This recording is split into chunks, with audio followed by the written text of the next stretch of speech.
Selamat pagi, Ibu Bapak, Saudara-saudara yang terkasih di dalam Kristus.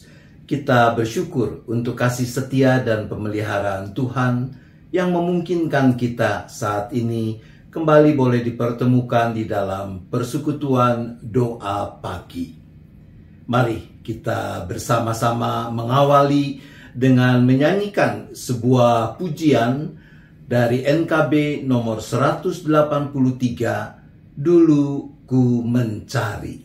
Kita menyanyikan bersama dengan sahabat-sahabat dari GKI Samanhudi.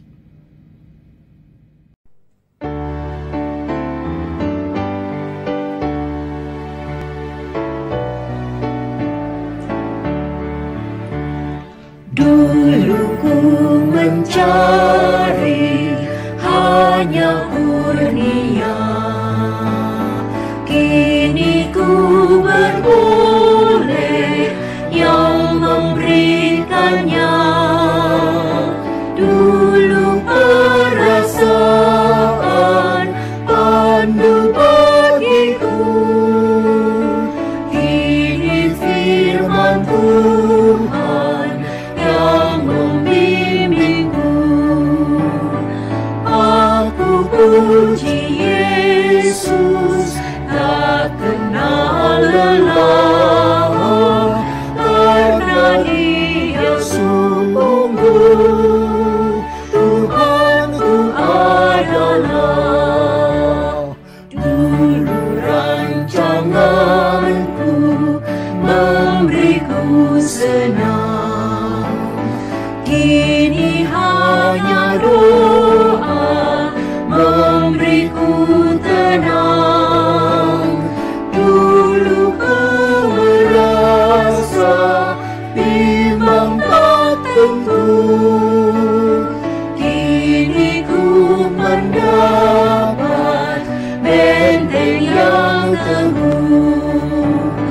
Aku puji Yesus, tak kenal lelah, karena Dia sungguh Tuhanku adalah.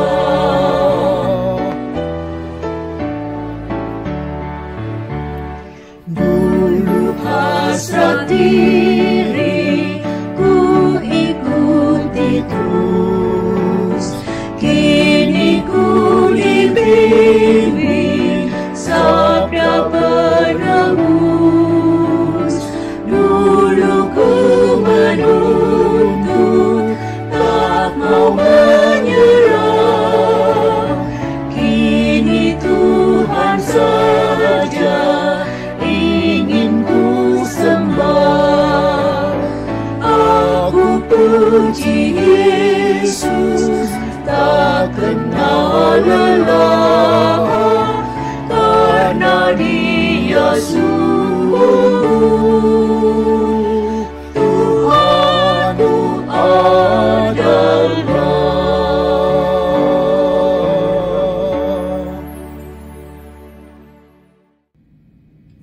Mari kita berdoa. Bapa di surga, kami sungguh bersyukur karena kasih setiamu tak henti-hentinya Kau limpahkan atas kami. Engkau yang telah memeliharakan kami sepanjang kegelapan malam yang telah kami lewati, dan pagi ini kami boleh bangun dalam keadaan baik. Bahkan sekarang kami boleh kembali dihimpunkan secara virtual di dalam persekutuan doa pagi. Ya Bapa, kami rindu mengalami perjumpaan dengan Tuhan, khususnya juga lewat pemberitaan firman yang sebentar akan dilayankan. Tuhan layakkan kami untuk boleh menerimanya. Tuhan layakkan hamba-Mu untuk melayankannya. Dan biarlah dengan sungguh-sungguh kami memberi diri dipimpin hanya oleh Roh Kudus, sehingga kami beroleh hikmat untuk dapat makin mengerti apa yang Tuhan mau nyatakan, dan kami juga mendapat kekuatan untuk makin bersungguh melakukannya. Terima kasih Bapa, Kami memohon hanya di dalam nama Tuhan Yesus Kristus.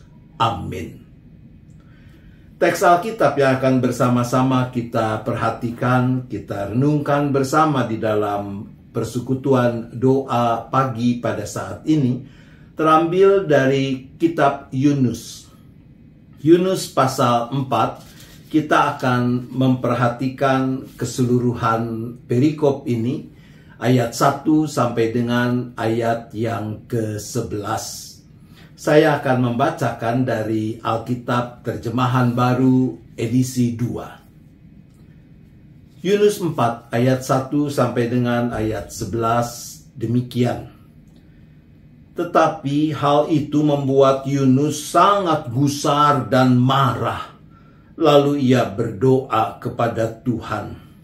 Ya Tuhan, bukankah hal ini telah kukatakan ketika aku masih di negeriku?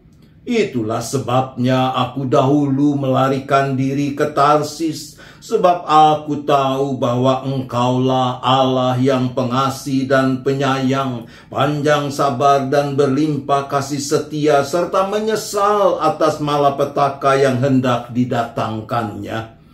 Sekarang ya Tuhan, ambillah kiranya nyawaku, karena lebih baik aku mati daripada hidup. Tetapi firman Tuhan, patutkah engkau marah? Yunus keluar dari kota itu, lalu duduk di sebelah timurnya. Di situ ia mendirikan sebuah pondok dan duduk di bawah naungannya, melihat apa yang akan terjadi atas kota itu. Atas penentuan Tuhan Allah, tumbuhlah sebatang pohon jarak melampaui kepala Yunus untuk menaunginya, agar ia lepas dari kegusaran hatinya. Yunus sangat bersuka cita karena pohon jarak itu. Tetapi keesokan harinya, ketika fajar menyingsing atas penentuan Allah, datanglah seekor ulat yang menggerogoti pohon jarak itu sehingga layu. Ketika matahari terbit, atas penentuan Allah bertiuplah angin timur yang panas, dan sinar matahari menyengat kepala Yunus sehingga ia rebah tak berdaya. Lalu ia minta mati, katanya, lebih baik aku mati daripada hidup. Firman Allah kepada Yunus, patutkah engkau marah karena pohon jarak itu? Jawabnya, selayaknya lah aku marah sampai mati. Lalu Allah berfirman, engkau mengasihani pohon jarak itu, padahal engkau tidak berjerih payah atau menumbuhkannya. Ia tumbuh dalam satu malam dan binasa dalam satu malam pula. Bagaimana mungkin aku tidak mengasihani Niniwe, kota yang besar itu, yang berpenduduk lebih dari 120.000 orang, yang tidak tahu membedakan tangan kanan dari tangan kiri, beserta ternaknya yang banyak. Demikian, Ibu Bapak Saudara-saudara, apa yang sudah kita baca dan dengar dari bagian kesaksian kitab Yunus ini, maka kita adalah orang-orang yang berbahagia. Kalau dengan kesungguhan kita mendengarkan firman Tuhan, kita memelihara dan melakukannya. Di lereng sebuah gunung ada induk elang bersarang. Sarang elang itu berisi 4 butir telur. Suatu hari, sebuah gempa mengguncang gunung yang menyebabkan salah satu telur terguling, menuruni tebing. Telur yang ajaibnya tidak pecah itu ditemukan di dalam sebuah peternakan ayam yang terletak di lembah. Ayam-ayam setelah berunding, mereka memutuskan untuk melindungi dan merawat telur burung elang itu. Sampai harinya tiba, telur itu menetas dan seekor elang yang indah lahir. Maka elang itu pun dibesarkan sebagaimana layaknya seekor ayam. Ia belajar mematuk-matuk cacing di tanah, memakan biji-bijian, dan tidak pernah mencoba untuk terbang. Mana ada ayam terbang? Elang itu percaya bahwa dia tidak lebih dari seekor ayam. Satu hari, elang itu memandang ke langit, dan di atas dia melihat ada sekelompok elang yang dengan gagah berterbangan menembus awan. Oh, elang itu berseru, "Betapa saya berharap bisa terbang seperti burung-burung itu." Ayam-ayam yang lain tertawa. "Kamu tidak bisa terbang dengan burung-burung itu. Jangan lupa, kamu ayam, dan ayam tidak bisa terbang." Berulang, situasi seperti itu terjadi dan membuat elang makin yakin bahwa ia adalah seekor ayam dan karenanya tidak mungkin bisa terbang.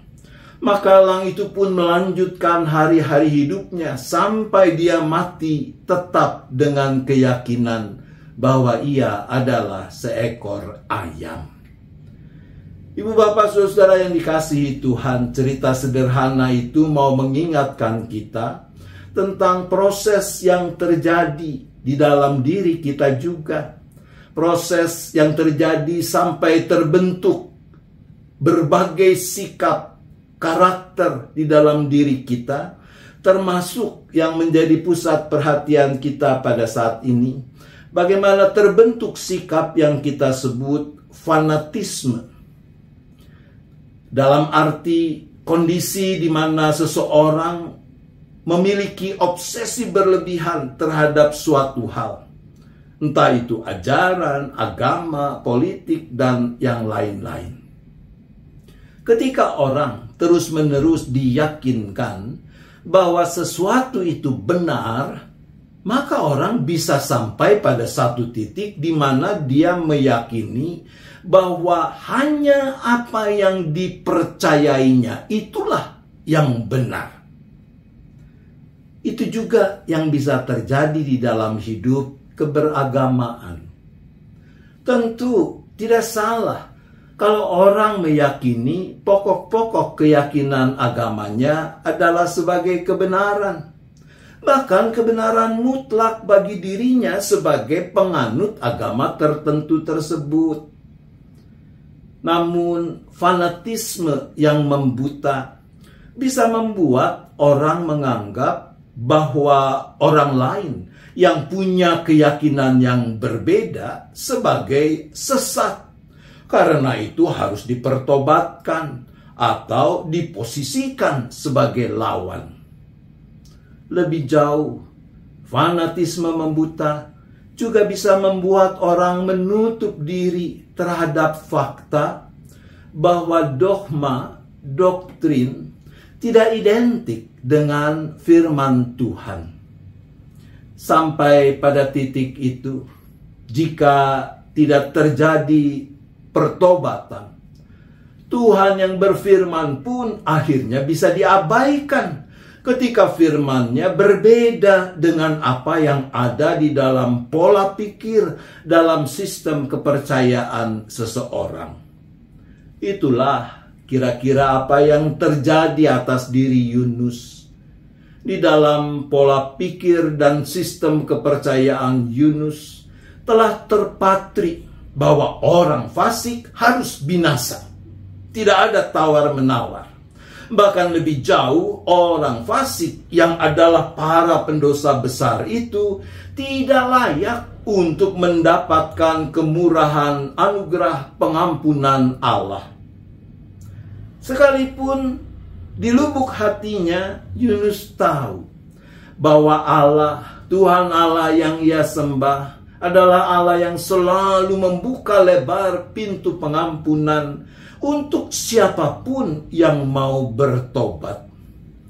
Tetapi hati nuraninya dikalahkan oleh pikirannya itu. Dan itu sebabnya Yunus pada awalnya memilih untuk melarikan diri dari panggilan yang Tuhan berikan. Bukannya pergi ke Niniwe untuk memperingati penduduk Niniwe, Yunus malah berusaha lari ke Tarsis. Cerita selanjutnya kita tahu.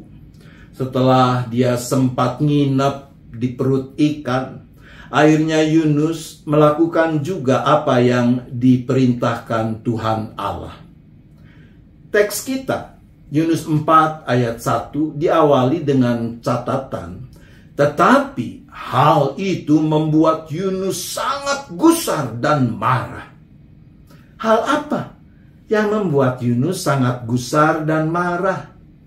Yunus 3, kalau kita membacanya secara lengkap, menceritakan bagaimana orang-orang Niniwe merespons dengan sangat serius berita penghukuman yang diserukan Yunus.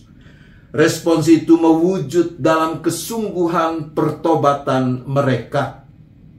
Lalu Yunus 3 ayat 10 mencatat, ketika Allah melihat apa yang mereka lakukan, bagaimana mereka berbalik dari tingkah lakunya yang jahat, menyesallah Allah atas malapetaka yang akan dibuatnya terhadap mereka seperti yang telah disampaikannya.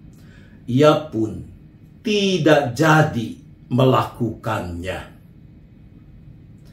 Jadi singkat kata, Yunus seolah berkata, aku bilang juga apa? Tuhan kan murah hati. Pasti orang-orang Niniwe yang jahat itu diampuni karena mereka bertobat. Menyebalkan sekali. Mereka kan sepatutnya dibinasakan. Mereka tidak layak mendapat pengampunan. Maleslah aku kerja buat Tuhan yang seperti itu. Mending cabut aja nyawaku, Tuhan. Itu sikap Yunus. Luar biasa cara Tuhan mendidik Yunus. Sangat kreatif dan menurut saya lumayan lucu. Tuhan tidak memaki-maki Yunus, tapi Tuhan juga tidak membujuk-bujuk Yunus. Ketika Yunus dengan amarahnya, ia pergi keluar kota Niniwe, mendirikan sebuah pondok, menantikan apa yang akan terjadi atas kota itu. Tuhan Allah menumbuhkan sebuah pohon jarak yang dahan, ranting, dan daunnya melindungi Yunus dari terik matahari. Dan Yunus sangat bersuka cita karena pohon jarak itu. Keesokan paginya, Tuhan Allah mendatangkan ulat yang menggerogoti pohon itu hingga layu. Yunus sekali lagi dalam kekesalan dan keputusasaannya dia minta agar nyawanya dicabut saja. Tuhan Allah merespons dengan bertanya, patutkah engkau marah karena pohon jarak itu? Yunus menjawab, selayaknya aku marah sampai mati. Inilah momentum yang ditunggu Tuhan Allah. Saat yang tepat telah tiba. Itu kita baca dalam ayat 10 dan 11. Engkau mengasihani pohon jarak itu padahal engkau tidak berjerih payah atau menumbuhkannya. Ia tumbuh dalam satu malam dan binasa dalam satu malam pula. Bagaimana mungkin aku tidak mengasihani Niniwe, kota yang besar itu yang berpenduduk lebih dari 120.000 orang, yang tidak tahu membedakan tangan kanan dari tangan kiri, beserta ternaknya yang banyak. Cukup sampai di situ. Tidak diceritakan apa yang kemudian terjadi, tapi kita bisa membayangkannya. Saudaraku, mari kita belajar dari peristiwa ini. Kalau Tuhan Allah menyediakan anugerah pengampunannya bagi semua orang, apa hak kita menghalang-halangi sehingga orang lain tidak bisa meraih anugerah yang Tuhan sediakan itu. Bukankah justru sebaliknya, kita harus memberi diri Tuhan pakai mewujudkan rancangan damai sejahteranya bagi seisi dunia? Mari kita bertobat dan murnikan pola pikir kita sehingga makin selaras dengan apa yang Allah pikirkan. Tuhan menolong kita. Amin. Mari kita berdoa. Bapa di surga, ampuni kami kalau di sana sini di dalam kami mempraktikkan hidup selaku umat Tuhan, selaku para pengikut Kristus, kadang juga terjadi sebenarnya yang mendorong kami melakukan sesuatu lebih pikiran-pikiran kami sendiri dan bukan wujud dari kesungguhan kami menundukkan kehendak kami pada kehendak-Mu. Tolong kami ya Bapa, terutama ketika ada hal-hal yang menurut perhitungan kemanusiaan kami tidak cocok dengan apa yang kami inginkan, tidak cocok dengan apa yang selama ini kami yakini. Kami mau dengan sungguh-sungguh menundukkan diri, menundukkan hati, menundukkan kehendak kami pada kehendak-Mu, agar dengan demikian hidup yang kami jalani ini boleh sungguh-sungguh menjadi jalan berkat yang memungkinkan orang-orang di sekeliling kami juga boleh melihat bahkan mengalami kasih anugerah yang Tuhan limpahkan bagi seisi dunia ini. Ya Bapa, saat ini kami juga kembali berdoa bagi setiap kami, setiap anggota dan simpatisan seisi keluarga masing-masing dengan rupa-rupa pergumulan yang dihadapi. Mungkin ada yang masih bergumul dengan kelemahan tubuh, sakit penyakit yang mereka tanggung. Mungkin ada yang masih sedang menjalani pengobatan, perawatan. Ada juga yang sedang di dalam tahap pemulihan. Ya Bapa, kiranya tangan kasih-Mu yang penuh kuat kuasa boleh terus menjamah anak-anak-Mu ini. Engkau tambahkan kekuatan yang mereka perlukan.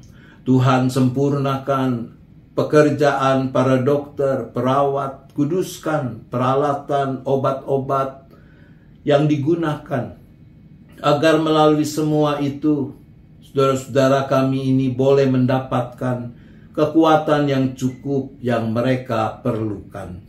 Engkau juga yang mencukupkan apa yang dibutuhkan di dalam pembiayaan, dalam upaya pengobatan, perawatan yang harus dilakukan. Sekiranya ada yang masih harus menanggung kelemahan tubuhnya, maka Bapa, tambahkanlah kesabaran, sukacita, damai sejahtera, baik dalam diri si sakit maupun keluarga yang mendampingi, supaya mereka bisa merasakan bahwa Engkau tidak pernah tinggalkan dia, Engkau yang terus ada bersama mereka, bahkan Engkau yang turut memikul beban yang mereka pikul. Sehingga di dalam kelemahannya pun mereka tetap mampu bersyukur, bahkan memuliakan nama-Mu. Kami juga berdoa ya Bapa, untuk saudara-saudara kami dengan rupa-rupa pergumulan lain yang mereka hadapi. Mungkin ada yang punya masalah perekonomian, masalah sumber penghidupan, pekerjaan, usaha. Mereka yang rindu untuk bisa mendapatkan kehadiran anak dalam hidup rumah tangga mereka. Keluarga-keluarga yang sebaliknya juga sedang ada di dalam situasi yang tidak baik-baik saja karena ketidakharmonisan dalam relasi di antara anggota keluarga. Para pemuda, anak-anak yang bingung dengan ketidakpastian di masa depan untuk berbagai hal dan seterusnya. Ya Bapa, mampukan kami semua untuk terus mempertaruhkan harapan kami hanya kepadamu di dalam Yesus Kristus dalam persekutuan Roh Kudus. Mampukan kami untuk terus menggenggam erat Tangan kasih-Mu yang senantiasa terulur menopang kami.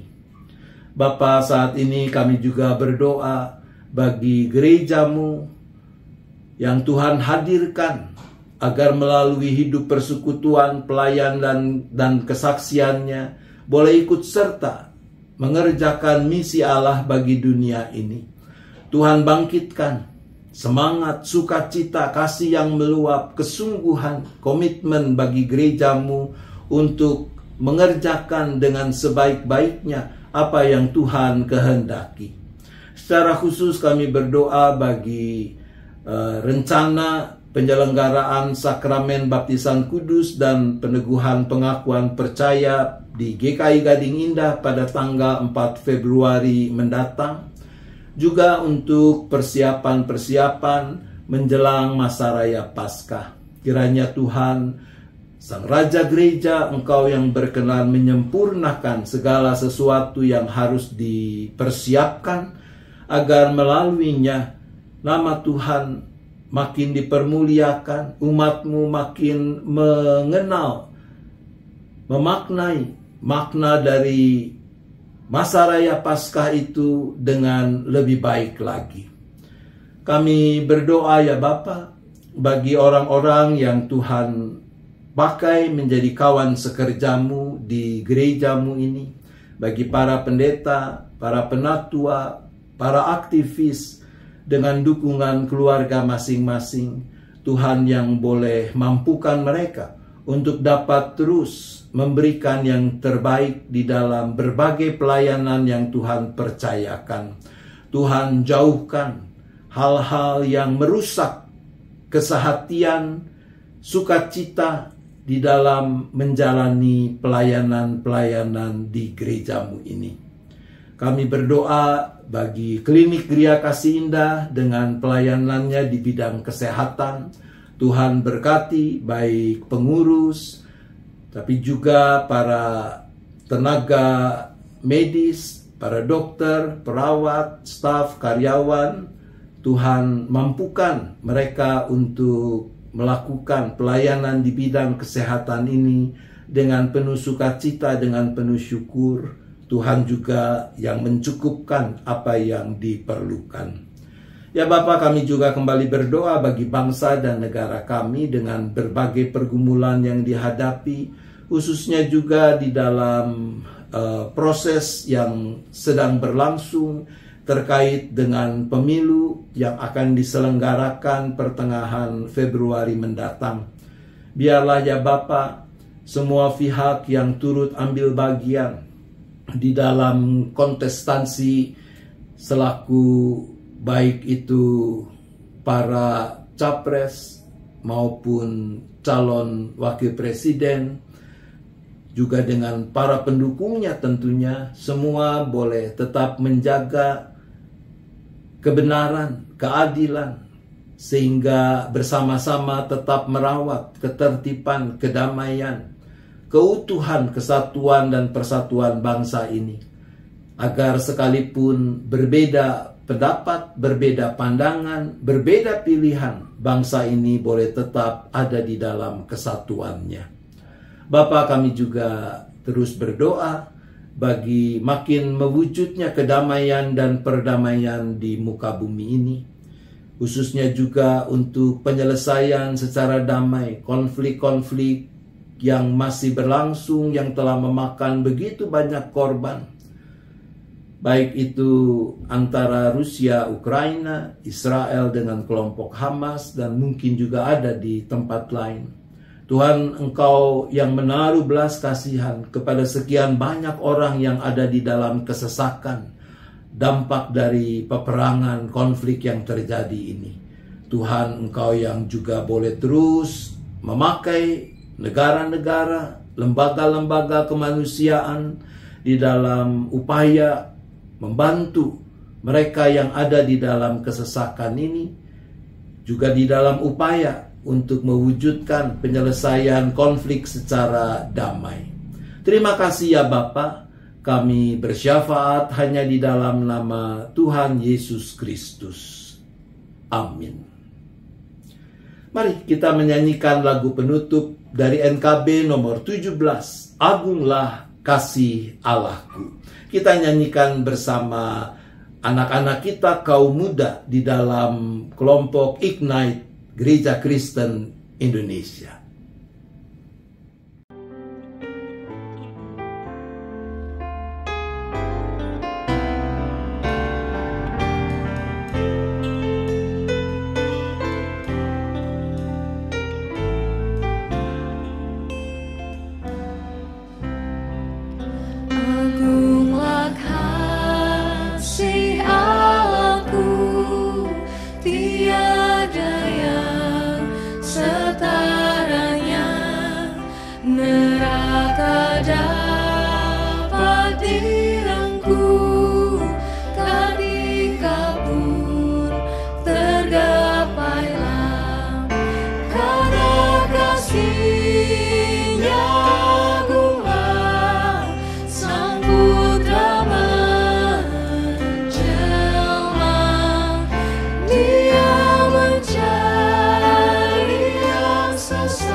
Mari kita kembali berdoa.